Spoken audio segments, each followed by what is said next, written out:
And if you're going to do it yourself, let's make sure you do it right.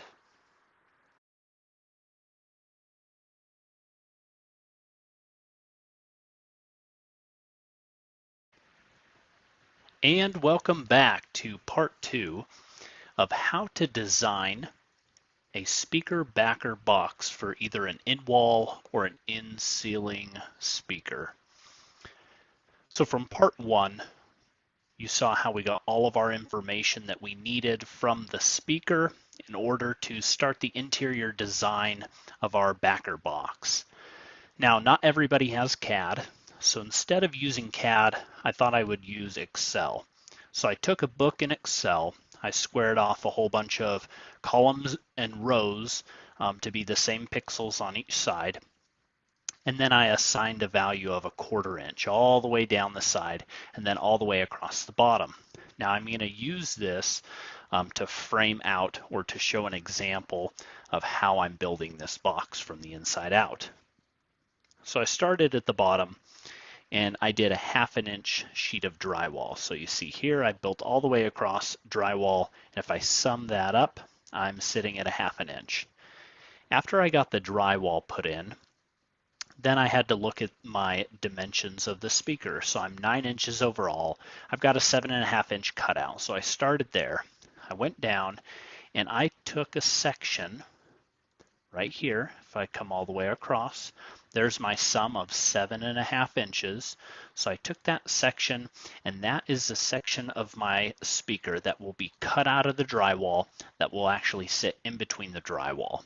From there, I looked at the depth. So I had a 2.5 inch depth, and so I went back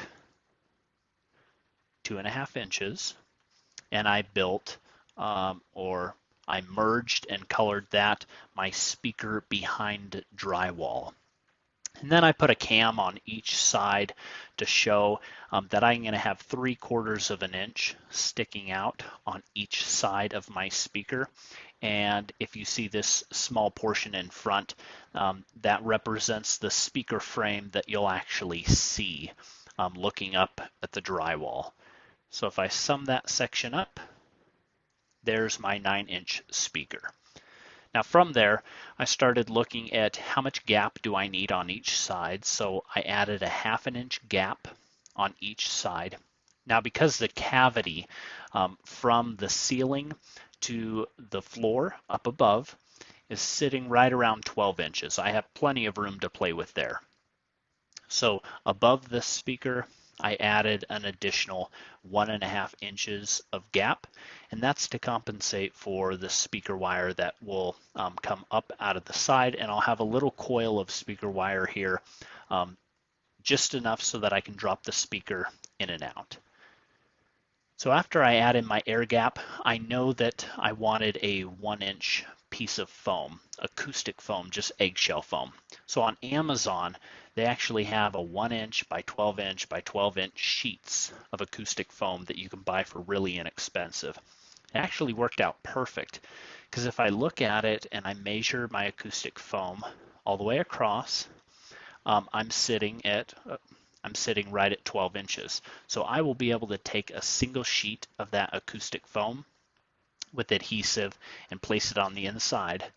And then down the sides, I'm going to have an additional, if you measure that, it's an additional 4 inches. So I'll be able to take a single sheet of 1 by 12 by 12 acoustic foam, cut it into 3 sections, and that will work as my side pieces. Now, right outside of my foam, I'm going to have this soundproof board. So they actually sell a piece of 4 foot by 8 foot by 1/2 inch soundproof board at Home Depot for 15 bucks. So I'm going to add a 1/2 inch of that, and then I will add at the very end a 15-30 seconds the sanded plywood that you can get from Home Depot. It's like 30 bucks for a sheet of it. Okay. So if I look at that construction, I've also laid that construction out to where the roof sits on top of the walls so that all of my seams are staggered and that there's no opportunity for this roof section to cave on top of the speaker itself.